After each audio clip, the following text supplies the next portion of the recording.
Hello, in this video we are going to show you how to play Heroes of Tersia, which is a lightweight game for 2 to 5 players that uses cards and dice and damage counters in a fantasy setting. It involves some RPG elements such as inventory management, dice-based combat, and progression, but tries to use them in a non-intimidating manner. Players are one of the heroes in the world of Tersia who must defeat monsters to gain treasure that will ultimately allow them to defeat Shade. Another way a player can win is if they equip all 3 pieces of the dragon armor. Let's get started.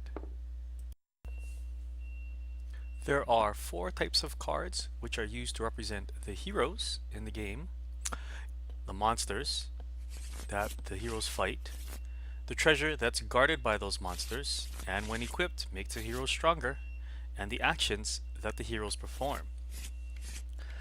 Dice are also used to resolve combat. There's no board, everything takes place with the cards and your tabletop. To start off, each player picks a hero card which represents their location on the table. All heroes have a base attack and defense of 2d6 or 2 dice, and some heroes have bonuses and unique abilities. The heroes must defend the land of Tersia from the monsters who are invading. Monster cards show their attributes on the left hand side: attack, defense, health, and loot. When it says death blow, the hero that killed the monster receives a benefit. There are also elites who are tough but very rewarding. We'll get to them in a minute as soon as I can find one. There we go. Each monster is guarding some treasure which can be equipped by heroes at the start of their turn. After equipping, the treasure will augment one or more of your stats. You can only equip one type of treasure in a given slot, and you can only equip at the start of your turn.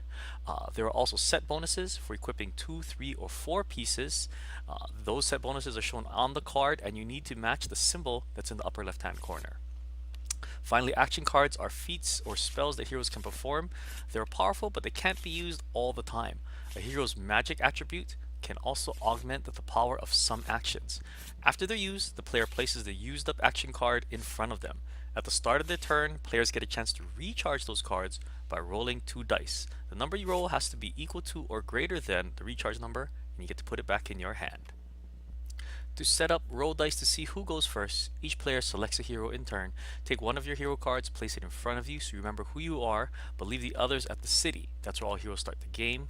Discard the cards you're not going to be using. One note about the city right now: not only do all heroes start there, but heroes don't take damage there, and you can also buy treasure cards by exchanging 2 of your own treasure cards for one of those that are in the city. You'll see in a second. Finally, heroes that spend their turn in the city instead of attacking will heal to full health. Okay, now place 4 treasures on the board, evenly spaced out, just so there's room. Then place 1 monster on each card a little bit off to the side so you can see the stats. Do not place any elites. If you get an elite, just shuffle that right back into the deck. Alright, then deal each player 2 action cards, just like that. Oh, wait, let's move that down a little bit. Okay, and finally place 3 treasure cards at the city. Once again, during your turn, if you are at the city, you can exchange 2 of your treasure cards for 1 there. And there's the boss Shade. Each player's turn is made up of 3 phases: recharge and equip, engage or retreat, and finally attack and retaliate. In other words, get ready to attack, move to attack, then attack. So first, recharge and equip. First, you recharge your action cards by rolling 2 dice. If the roll is higher than or equal to the card's recharge number, return it to your hand. In this case, we rolled a 10, so we get to pull that card back into our hand. Next, you get to equip any treasure card you might have. We don't have any, so we're not going to equip any.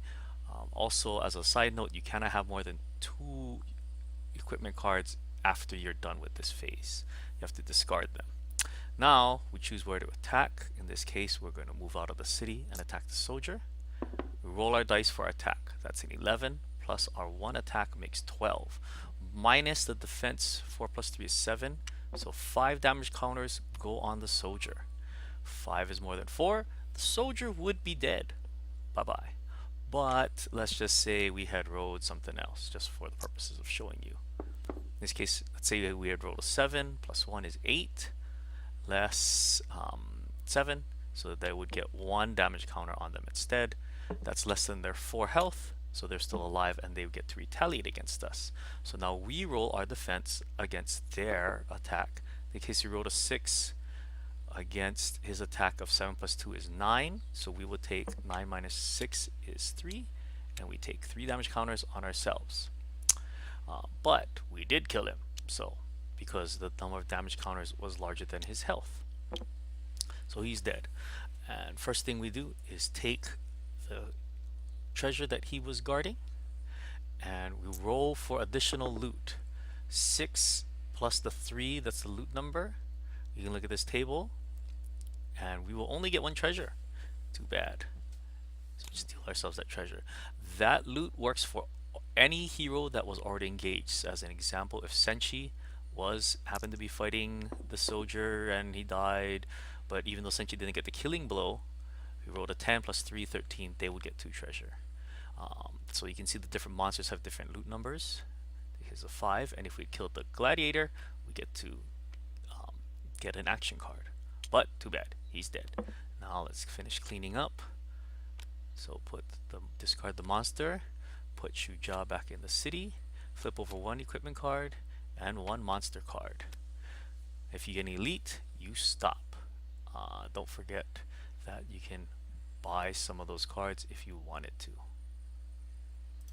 Just a few other notes. There are reference cards for you to look at. These provide the set bonuses. The set icons are in the upper left hand corner of some of the treasures, and this is another reference card to show you the order of phases, what the different icons on the left hand side of the cards mean, and what the loots are, as well as the elements. So in this instance, wood would do extra damage, earth does extra damage to water, water does extra damage to fire, etc. It says it on the cards also.